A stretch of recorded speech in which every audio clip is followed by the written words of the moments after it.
What if I told you that you can change the world every time you go to the supermarket, prepare dinner, or visit a restaurant, and even enjoy every bite? Well, if you said that to me only 2 years ago, I would have laughed in your face. Back then, if I went to a restaurant, I would order a big, red, juicy steak. If you say to me, whatever you want to choose to eat, I would prefer to sit on a bar and with my bare hands tear a crab apart, bit by bit.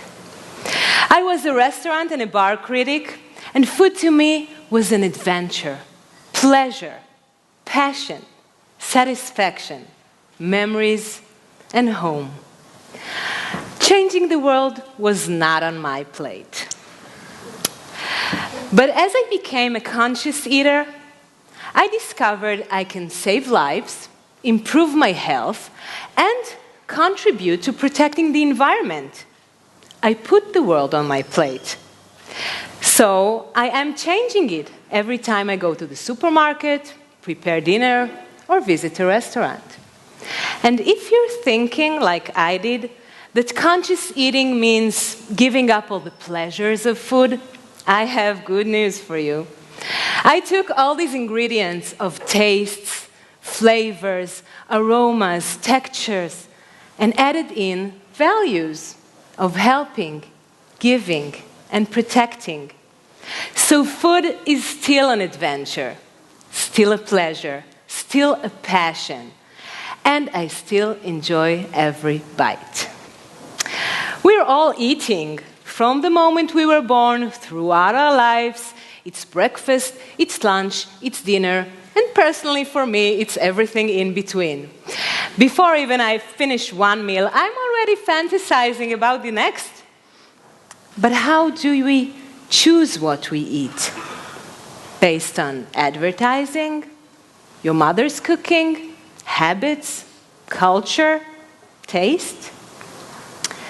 Most of the time, we don't make a conscious choice. We eat and never stop to think about all this food we put into our bodies. What's in it? How it was made? Where it comes from? Who suffered for it? Who died? What is its real cost? 2 years ago, although I was writing about food, I didn't know everything about it. Maybe I didn't want to. But then, as in any good story, I met a guy. That guy was so different than me. He was actually thinking about what he eats. He made a conscious choice. He chose to take meat, cheese, milk, and eggs out of his plate. Why would anyone do something like that? So I was very curious, and as a good journalist, I immediately started asking him all kinds of questions. What's wrong with milk? Why don't you eat eggs? Come on, you probably eat free-range eggs or organic eggs. No. Okay, so I asked a lot of questions, and I got a lot of answers. And it was then that I knew that something had changed, that I will not be able to fantasize about this next meal the same way I did before. Who knows the cost of an egg? Who knows? Okay, but I didn't ask for the price. I asked for its cost. As a child, when I saw a little tiny yellow chick, all I wanted to do was to pet him. They are so sweet with these tiny little wings and yellow feathers tweeting. It would have never crossed my mind to crush or to choke this little yellow chick to death. But this is exactly what I was doing by eating eggs. Every day, in Israel alone, 15,000 little chicks are being killed just because they are males and cannot lay eggs. Their sisters are being killed only 2 years later just because they don't lay enough eggs. In other words, the egg industry in Israel alone kills 9 million chicks and chickens every single year and throw them to the garbage. This is the cost of an egg, an omelette, and a cake. I visited dairy farms many times, but I never really saw the cows. All I knew was that cow gives milk. We all know that. But wait a second, I'm a mother, I gave birth. I know that in order for my body to produce milk, I have to be pregnant and give birth. So does a cow. Cow doesn't give milk. She's impregnated, and when she gives birth, her baby is immediately taken away from her in order to become your next steak. And mother cow is being milked over and over and over again until her body collapses and she becomes your meatballs. The dairy industry and the meat industry are the same industries that enslaves and ultimately kills these innocent feeling beings. This is the cost of cheese, milk, and yogurt. So conscious eating is saving lives, but what's in it for me?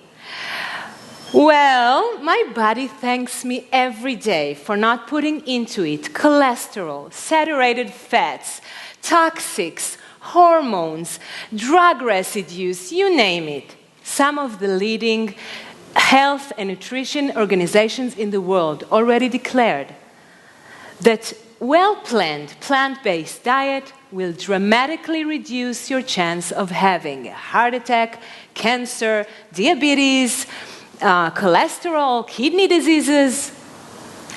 So by stop hurting others, I got the huge bonus of stop hurting myself.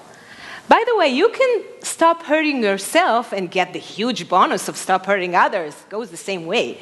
So, conscious eating is saving lives, and it's good for our health, but it's also the best thing you can do to protect the environment.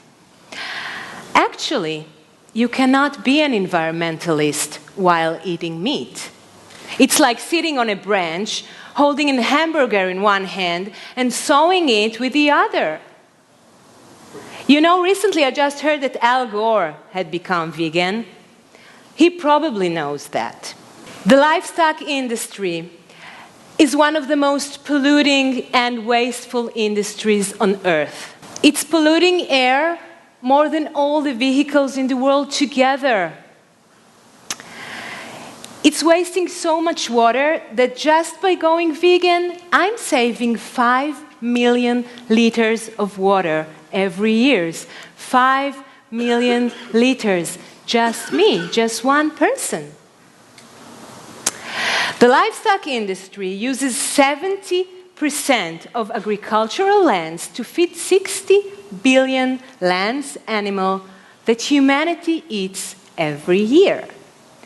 60 billion animals, that's a hell of a lot. If we take these lands and use them to grow food for people instead of all these animals that you eat, we would end world hunger. So conscious eating is saving lives, it's good for our health, and it's very good for the environment. Ladies and gentlemen, I think we have a win-win-win situation here. So when I decided to become vegan, I wanted to do it with the same passion I had for food before. I opened up my food blog, vegansontop.com, and yeah, that's the name.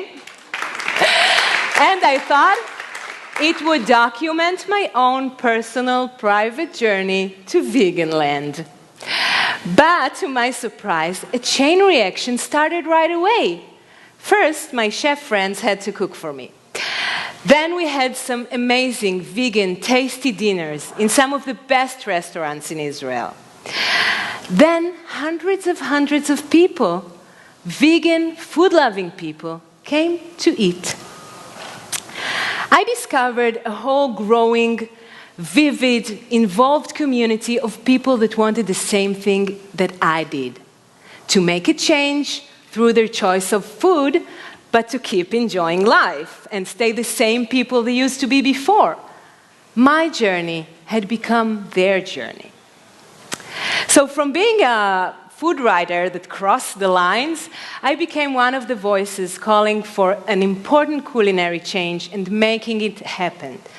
Together with others, we took this so-called extreme way of living and put it into the Israeli mainstream conversation. 2 years ago, I had to explain myself to a waiter not knowing what veganism was all about.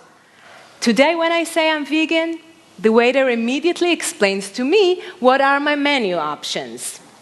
And I have options because today chefs enjoy preparing and the creativity of making new vegan dishes to their menus.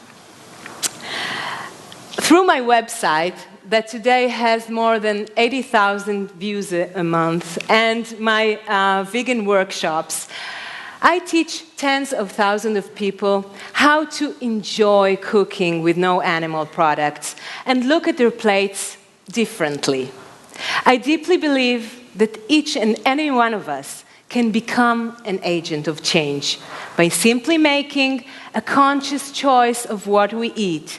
We can have the most direct impact on the world we live in, more than any other change we make. We can argue whether we humans are omnivores, carnivores, frugivores, or we can understand that in the 21st century, humans have become choosivores. The only being who can and do choose what to eat, when to eat, and whether to eat. So, the next time you go to the supermarket, prepare dinner, or visit a restaurant, think about what you eat. And you too can make a change to the world. Bon appétit.